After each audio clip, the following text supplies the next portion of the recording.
Hi guys, ahanba wakta mayam boy kongno kurumjari aduga aina ngarang inaupa mi sei sala kya bado inaupa do mane magi mingje thoibi gawe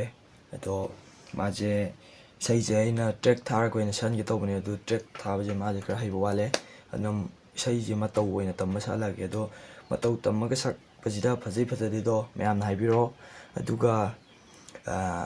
phajaraga di mayam na topi sei saninga gaju matungda comment dum haibiro aduga isaize hauna batoroje mayam phajai phajai du yengminarje start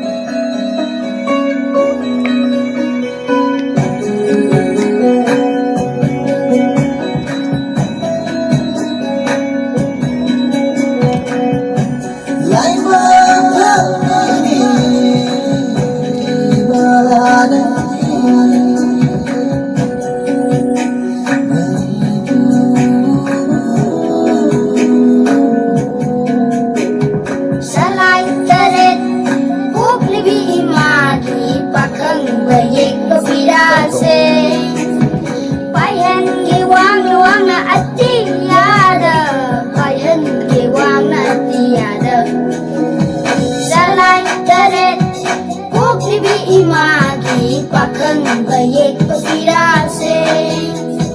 payan ke wana wana ati yada payan ke wana ati yada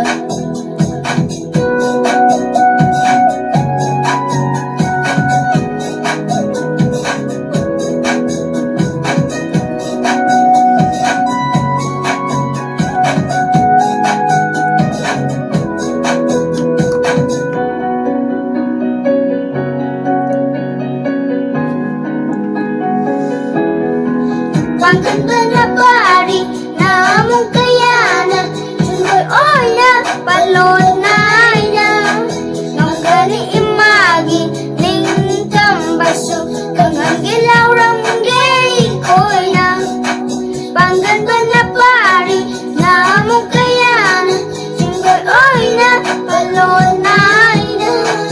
Nganggani imagi ning tambaso Kangang gilaw ranggay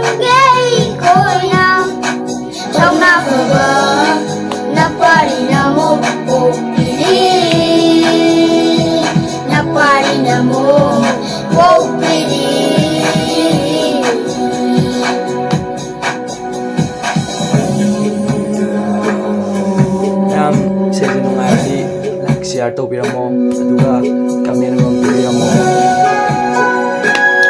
makata na mo sabi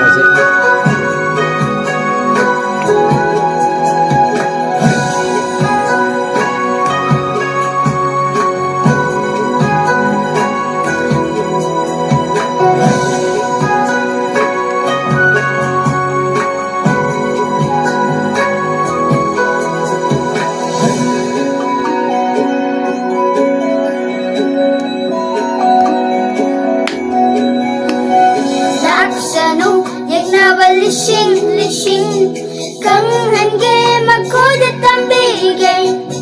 Mika pon ba pangda ba jati ni ay koi Tong na ba ba machani ay koi di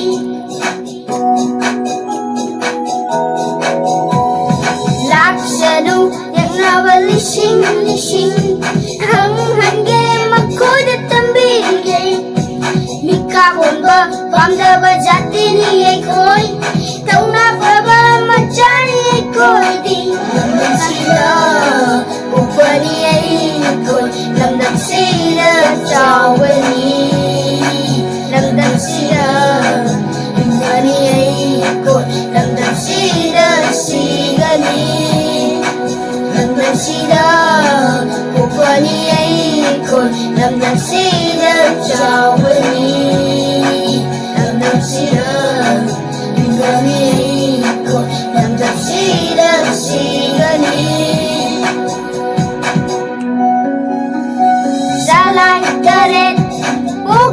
Imagi pakang bayek pasirase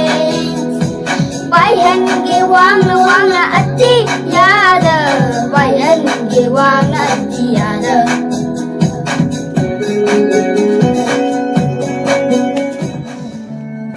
ꯅꯨꯡꯉꯥꯏ ꯅꯨꯡꯉꯥꯏꯇꯦꯗꯣ ꯍꯥꯏꯕꯤꯔꯝꯃꯣ ꯑꯗꯨꯒ ꯐꯖꯩ ꯐꯖꯗꯦꯗꯣ ꯍꯥꯏꯕꯤꯔꯝꯃꯣ ꯑꯗꯣ ꯃꯌꯥꯝ ꯃꯊꯪꯗꯁꯨ ꯅꯨꯡꯉꯥꯏ ꯅꯨꯡꯉꯥꯏꯕ video ꯀꯌꯥ ꯊꯥꯒꯠꯂꯛꯀꯦ ꯈꯟꯖꯔꯤ ꯑꯗꯣ ꯃꯌꯥꯝꯅ ꯁꯞꯄꯣꯔꯠ ꯇꯧꯕꯤꯌꯣ ꯑꯗꯣ ꯑꯁꯤꯒꯤꯗꯤ ꯃꯇꯥꯡ ꯑꯁꯤꯗ ꯂꯣꯏꯁꯤꯟꯖꯔꯒꯦ ꯕꯥꯏ ꯕꯥꯏ